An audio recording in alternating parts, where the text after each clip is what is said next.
Good morning, students. Today I am continuing a chapter 3rd, and today's first topic is paragraph bordering. So, if you are interested to highlight a particular paragraph, then you can set a border for this paragraph in very easy way. So, there is the option in the format menu border and shading option. So when you will select the border and shading option from format menu, so this dialog box will be open that will contains a three tab button. One is the border, second one is page border, and third one is shading. So this is the page border. There is a different type of styles. If you want to set a border in the form of box or in the form of shadow or 3D border or a custom border. Here this is the style. So what type of line we want in the border. This from here we can change the color of the border, and this is the width. So thickness of a style we can change from here, and you can see the preview how this will be comes on your paragraph. So when this is completed, then you will click on the OK button. So this is for a particular paragraph, or suppose we want to set a border on whole page of every page in a document, then we can select a page border. So page border will become on every page, and the borders only will become only on that paragraph which we have selected. So when we will click on the page border, here these options will be changed. A similar border we can apply, and there will be the some artistic design border we can apply on a page. Now see in this example, so this is a one paragraph, and here we have selected a box border with a solid line, single solid line, and this is the example of outside border of a paragraph with shading form, and this is also a outline border. This is the 3D, and this is a outline border of mixing of two lines. You can also set the shading for a paragraph from the shading tab button in the format and shading dialog box. So shading will become at the background of this text.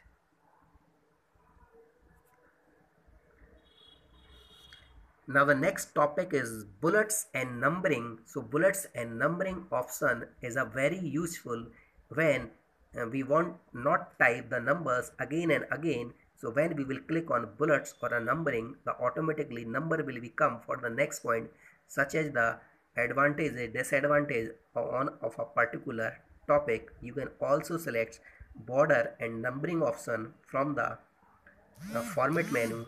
So this dialog box will be open, and here you will get the different types of category. So this is first there is a bulleted, second is a numbered, and third is the outline number. So this is here the option is clicked is the numbered tab.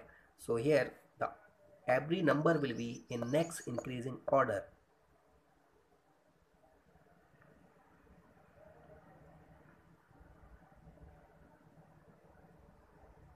Or you can also select a bulleting and numbering option from the formatting toolbar. But when we will select the bullets and numbering from the formatting toolbars, so default bullets and numbers will become, and when we want to change the style of this one, then we have to go for bullets and numbering option from the format menu.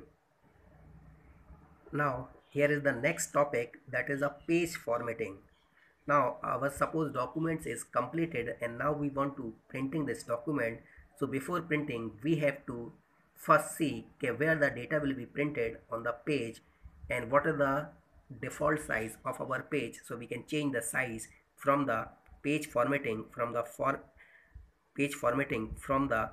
page setup option from file menu. So when you will click the page setup option from the file menu, this dialog will become that contains a margin or a paper size or a paper source and layout. So this is the paper size, and here the paper size is a letter, and we can change this from letter to A4 size. And this is the orientation K in which orientation, the data will be printed on the page. This will be vertical or a horizontal, so we can select from this option according to your requirement.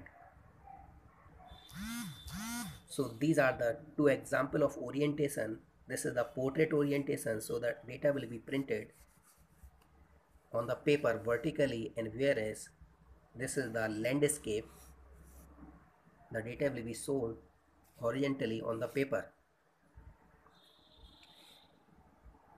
Next option is the margin option. So the distance between the paper edge and the text boundary is called the margin.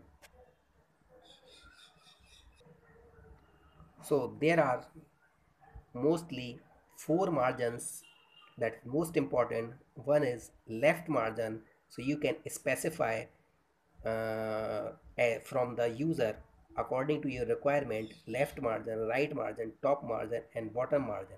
So this is the distance between the leftmost text boundary and the left edge of the page.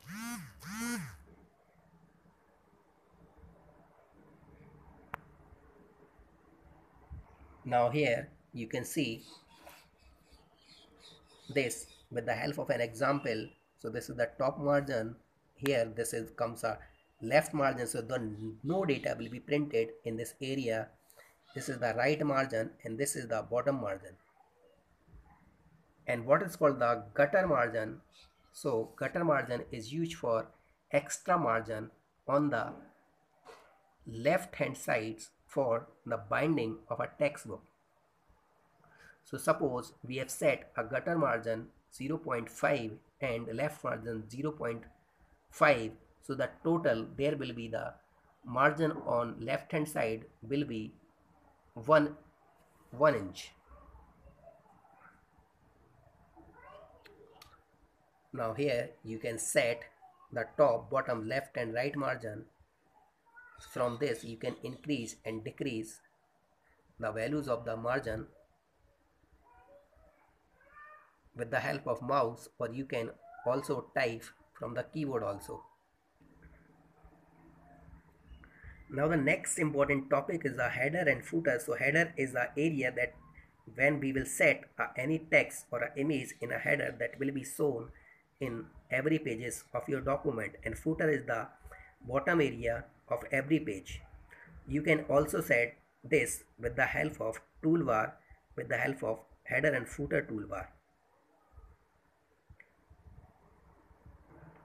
In header and footer option, you can set a place any text, graphics, format the text in it, place the page number, total number of pages, time, etc. And there is the one more important option, switch from header to footer, vice versa. Next topic is the column. So we can type our text into columns,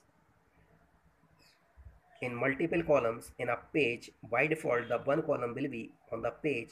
So this is mostly used for such as the newspaper typing or a magazine material typing, etc. Now here you can see that in example, this is the by default one. When we will click on the 2, so this will be display two columns. Data will be typed first the complete data from the top to bottom. Then when we will press the enter, so this will come on the top side of the next column of first page.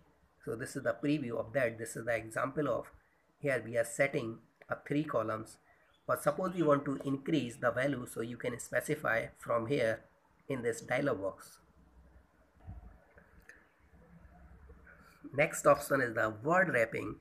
So when we have typed our data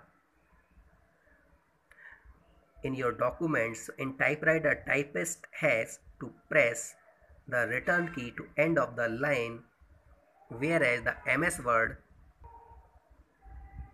during the typing, when a word does not fit on a next line, so this will be automatically shift to the next line.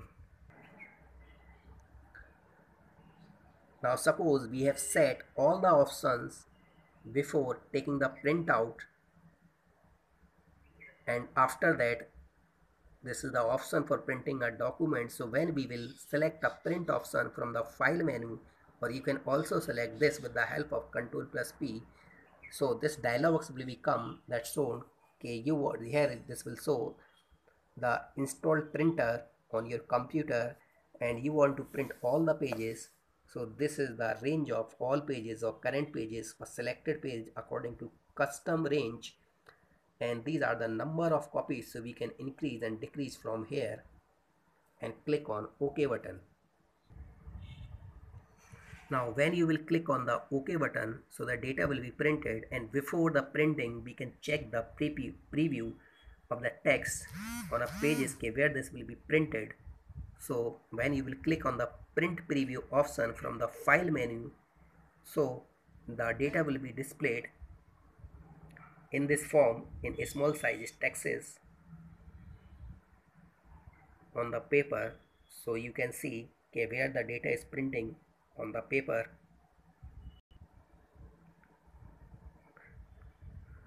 So you can see the preview in multiple pages or a single pages, but in preview the data cannot be altered. So suppose we want to change the any data, so just press the escape key, so the preview will be closed and we will come on the original document of your Word file.